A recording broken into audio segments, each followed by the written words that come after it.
Hello viewers, Janaki அம்மா இறந்து 2 நாட்களுக்கு பிறகு அவங்களுடைய வீடு தேடி வந்த கருப்பு பெட்டி. அந்த பெட்டியை திறந்து பார்த்ததும் இவங்களுடைய பேத்தியான அப்சரா கண்ணீர் விட்டு ரொம்பவே கதறி கதறி அழுதுருக்காங்க. பாட்டி, நீங்க இப்படிப்பட்டவங்களா, இதெல்லாம் எனக்கு வேணாம் அப்படின்னு சொல்லிட்டு ரொம்பவே எமோஷனல் ஆகி அழுதுருக்காங்க. அப்படி அந்த பெட்டிக்குள்ள வந்திருந்த பொருள் தான் என்ன, அதை பார்த்து இவங்க ஏன் அழணும் அப்படிங்கிற பல்வேறு விதமான கேள்விகளானது எழுந்திருக்கும். அது குறித்து தான் நம்ம பார்க்க போறோம். அதுக்கு முன்னாடி இன்னும் நம்ம சேனலை சப்ஸ்கிரைப் பண்ணலனா சப்ஸ்கிரைப் பண்ணிடுங்க. அப்படியே பக்கத்தில் இருக்கக்கூடிய பெல் ஐக்கானையும் ப்ரெஸ் பண்ணிடுங்க. வாங்க வீடியோக்குள்ள போகலாம். இன்றைய காலகட்டத்தில் எல்லோருமே இன்சூரன்ஸ் போடக்கூடிய ஒரு பழக்கத்தை நம்ம வச்சுருக்கோங்க. அந்த வகையில் தான் ஜானகி அம்மாவுமே பார்த்திங்கன்னா கடந்த ஒரு 30-40 வருட காலமாகவே இன்சூரன்ஸ் பார்த்திங்கன்னா போட்டுட்டு வந்திருக்காங்க. அதனுடைய இம்பார்ட்டண்டான டாக்குமெண்ட் ஃபைல்ஸ் எல்லாமே தான் அந்த கருப்பு பெட்டிக்குள்ளே வைத்து அனுப்பப்பட்டு இருந்தது.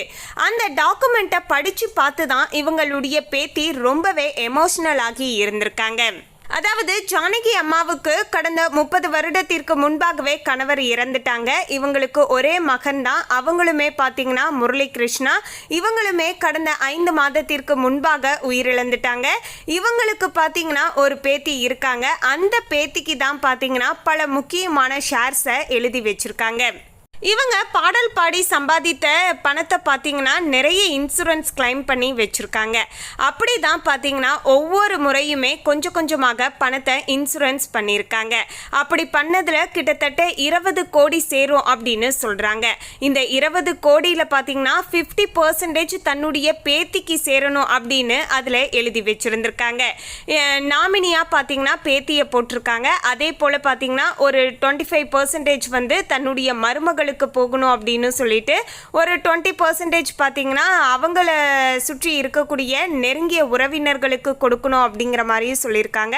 அதில் ஒரு 10%, அதாவது ஒரு கோடி அளவுக்கு பார்த்தீங்கன்னா பின்னணி பாடகர்களுக்கு சென்றடையணும், அவங்களுடைய நலனுக்காக பார்த்தீங்கன்னா திரையுலகில் அந்த பணத்தை கொடுக்கணும் அப்படின்னு சொல்லிட்டு தன்னுடைய ஆசையை பார்த்தீங்கன்னா சொல்லியிருக்காங்க. இப்படி அந்த இன்சூரன்ஸ் கிளைம் பண்ண அந்த டாக்குமெண்ட், இந்த விஷயங்கள் எல்லாமே தெரிஞ்சு அவங்களுடைய பேத்தி ரொம்பவே எமோஷ்னல் ஆகி இருந்திருக்காங்க. உங்களுடைய இந்த பணம் எல்லாம் எனக்கு வேணாம் பாட்டி, நீங்கள் வந்துட்டா எனக்கு போதும் அப்படின்னு சொல்லிட்டு ரொம்பவே பார்த்தீங்கன்னா கதறி அழுதுருக்காங்க. நீங்கள் போய் எங்களுக்கு பணம் வந்து என்ன பிரயோஜனமானது இருக்குது அப்படின்னு சொல்லிட்டு ரொம்பவே எமோஷ்னல் ஆகி பேசியிருக்காங்க. அதோடு இவங்க பேத்தி தான் பார்த்தீங்கன்னா இவங்களுடைய இறுதி சடங்குல எல்லா விதமான சாங்கியம் சம்பிரதாயங்கள் எல்லாத்தையுமே செஞ்சாங்க. அதாவது யாரும் வராதிங்க, நான் என்னுடைய பாட்டிக்கு எல்லாமே செய்வேன். அதுலேயும் இப்போ வந்து எங்கள் அப்பாவும் இல்லை, எங்கள் அப்பா ஸ்தானத்தில் இருந்து எங்களுடைய பாட்டிக்கு என்னவெல்லாம் செய்யணுமோ அத்தனை விஷயத்தையும் நான் செய்வேன் அப்படின்னு சொல்லிட்டு ரொம்பவே பார்த்தீங்கன்னா இந்த சின்ன வயசுலையுமே ரொம்பவே எமோஷ்னல் ஆகி பேசியிருந்தாங்க. இவங்க பண்ணின இந்த விஷயத்தை பார்த்து பலருமே அங்கு நெகிழ்ச்சி அடைந்து இருந்ததாகவும் சொல்கிறாங்க. அதோடு இப்போது கூட பார்த்தீங்கன்னா அவங்களுடைய அஸ்தியை பார்த்தீங்கன்னா எடுத்துகிட்டு போய் அதற்கான விஷயங்கள் என்ன செய்யணும் அப்படிங்கிறது எல்லாத்தையுமே முறைப்படி இவங்களுடைய பேத்தியான அப்சரா தான் செஞ்சதாகவும் தகவலானது வெளியாகியிருக்கு. பாட்டியை பொறுத்த வரைக்கும் உங்களுக்கெல்லாம் திரையுலகில் மிகப்பெரிய லெஜெண்டரி பாடகி அப்படின்னு தெரியும். 4 தேசிய விருது வாங்கினாங்கன்னு தெரியும். பத்மபூஷன் விருது வாங்கலை அப்படின்னும் தெரியும். இப்படி ஏகப்பட்ட விஷயங்கள் தெரிந்திருக்கும். ஆனால் இதையெல்லாம் தாண்டி எனக்கு பார்த்திங்கன்னா ஒரு அன்பான பாட்டி, ரொம்பவே பார்த்திங்கன்னா என் மீது அதீத பாசம் கொண்ட பாட்டி, நான் எதை கேட்டாலுமே உடனடியாக எனக்கு செய்யக்கூடிய பாட்டி, என்னுடைய வாழ்க்கையில் எது நல்லது எது கெட்டது அப்படிங்கிறத சின்னதுல இருந்தே எனக்கு கற்பித்த ஒரு ஆசிரியர் மாதிரி அவங்க அப்படின்னு சொல்லிட்டு ரொம்பவே எமோஷ்னலாக இவங்களுடைய பேத்தியுமே பார்த்தீங்கன்னா பல விஷயங்களை ஜானகி அம்மா குறித்து பார்த்தீங்கன்னா பேசியிருக்காங்க. இது பற்றிய உங்களுடைய தனிப்பட்ட கருத்து என்ன அப்படிங்கிறதையும் எங்களோட கமெண்ட்ல மறக்காம ஷேர் பண்ணிடுங்க. ஜானகி அம்மா பாடின பாடல்களில் உங்களுக்கு மனதுக்கு பிடித்தமான பாடல் என்ன? நீங்கள் சோகமாக இருக்கும்போது எந்த பாடலானது உங்களுக்கு கேட்கும்போது மனசுக்கு ஓரளவுக்கு திருப்தியை தரும் அப்படிங்கிறதையும் எங்களோட கமெண்ட்ல மறக்காம ஷேர் பண்ணிடுங்க.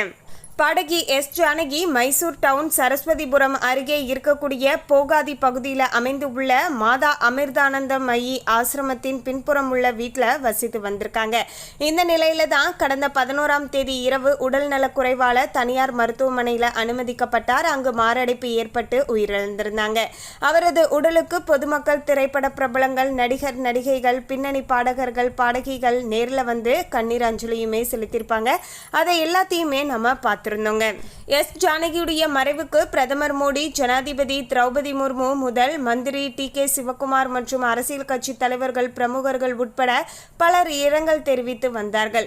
இதனைத் தொடர்ந்துதான் நேற்றைய முன்தினம் மாலை சரியாக 5:30 மணி அளவில் பார்த்தீங்கன்னா மைசூர் மாவட்டம் எச்டி கோட்டை தாலுகாவைச் சேர்ந்த கனியனங்குந்தி கிராமத்தின் அருகில் உள்ள அவரது தோட்டத்தில் அரசு மரியாதையுடன் எஸ் ஜானகியுடைய உடலானது தகனம் செய்யப்பட்டு இருந்தது. அதாவது சனிக்கிழமை இரவு இறந்தாங்க.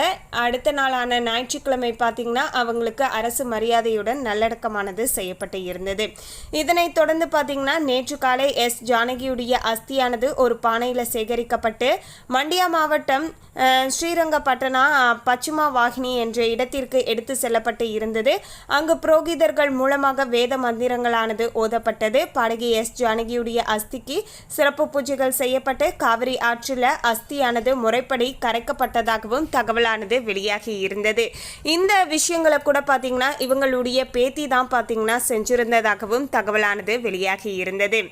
அதாவது அந்த காலத்துல எல்லாம் பார்த்தீங்கன்னா தாயோ தகப்பனோ யார் இறந்தாலும் பார்த்தீங்கன்னா மகன் தான் பார்த்தீங்கன்னா எல்லா விதமான சாங்கிய சம்பிரதாயம் செய்யணும், பொண்ணு செய்யக்கூடாது அப்படிங்கிற மாதிரியான சில விஷயங்கள் வந்து அந்த காலத்தில் சொல்லிட்டு இருந்தாங்க. ஆனால் இப்போது அது எல்லாமே பார்த்தீங்கன்னா மாறிட்டு தான் இருக்குது. ஆணோ பெண்ணோ யார் வேண்டுமென்றாலும் அவங்களுக்கு யார் இருக்காங்களோ அவங்க செய்யலாம் அப்படிங்கிற நிலைமைக்கு இப்போது வந்திருக்கு. அந்த வகையில் தான் பார்த்தீங்கன்னா இப்போது இவங்களுக்குன்னு பார்த்தீங்கன்னா ஒரே ஒரு மகன் தான் இருந்தாங்க. அந்த மகனுமே பார்த்தீங்கன்னா ஒரு 5 மாதத்துக்கு முன்னாடி மாரடைப்பின் காரணமாக பார்த்தீங்கன்னா உயிரிழந்துட்டாங்க. ஸோ அதனால பார்த்தீங்கன்னா இவங்களுடைய பேத்தி தான் அவங்களுடைய மகன் ஸ்தானத்தில் இருந்து எல்லா விதமான விஷயங்களையுமே செஞ்சுருக்காங்க. இந்த அஸ்தியை கூட பார்த்தீங்கன்னா அவங்க தான் கரைச்சிருக்காங்க அப்படிங்கிற தகவலுமே பார்த்தீங்கன்னா வெளியாகி இருக்கிறது. தன்னுடைய பிள்ளை போனதில் இருந்தே பார்த்தீங்கன்னா இவங்க சரிவர பார்த்தீங்கன்னா உடல் ஆரோக்கியத்தை கவனிச்சுக்காமல் இருந்திருக்காங்க, சாப்பிடாமல் இருந்திருக்காங்க, தூங்காமல் இருந்திருக்காங்க. இதன் விளைவாக தான் இவங்களுடைய உடல் ஆரோக்கியமானது இன்னுமே பார்த்தீங்கன்னா மோசமடைஞ்சிருக்கு. இதனால தான் பார்த்தீங்கன்னா இவங்க இறந்து போயிட்டாங்க. இல்லைனா இன்னுமே பார்த்தீங்கன்னா இவங்க ரொம்பவே பார்த்தீங்கன்னா நல்லா இருந்திருப்பாங்க. உடல் ஆரோக்கியத்திலலாம் அதிகமாக கவனம் எடுத்துக்கக்கூடிய ஒரு ஆளு தான். ஆனால் மகன் போன இழப்பில் அந்த சோகத்திலேயே பார்த்தீங்கன்னா இதற்கு மேலே நாம் மட்டும் வாழ்ந்து என்ன பண்ண போகிறோம் அப்படிங்கிற மாதிரியான ஒரு நினப்பு இவங்க மனசுக்குள்ளே வரவும் தான். அதுக்கப்புறம் இவங்களால பார்த்தீங்கன்னா பெருசாக பார்த்தீங்கன்னா எந்தவித விஷயங்களிலுமே ஒரு நாட்டம் இல்லாமல் எப்போதுமே அதை பற்றியே கவலைப்பட்டு அவங்களுடைய உடல் ஆரோக்கியம் மோசமடைஞ்சு பார்த்தீங்கன்னா சனிக்கிழமை அன்று அவங்க உயிரிழந்துட்டாங்க. மேலும் இந்த தகவலை பற்றிய உங்களுடைய கருத்தை கமெண்ட்ல பதிவு பண்ணுங்க. இந்த தகவல் உங்களுக்கு பிடிச்சிருந்தா லைக் பண்ணுங்க, ஷேர் பண்ணுங்க. இது போன்ற சுவாரஸ்யமான தகவலை தெரிந்து கொள்ள சேனலை சப்ஸ்கிரைப் பண்ணிடுங்க. தேங்க்யூ.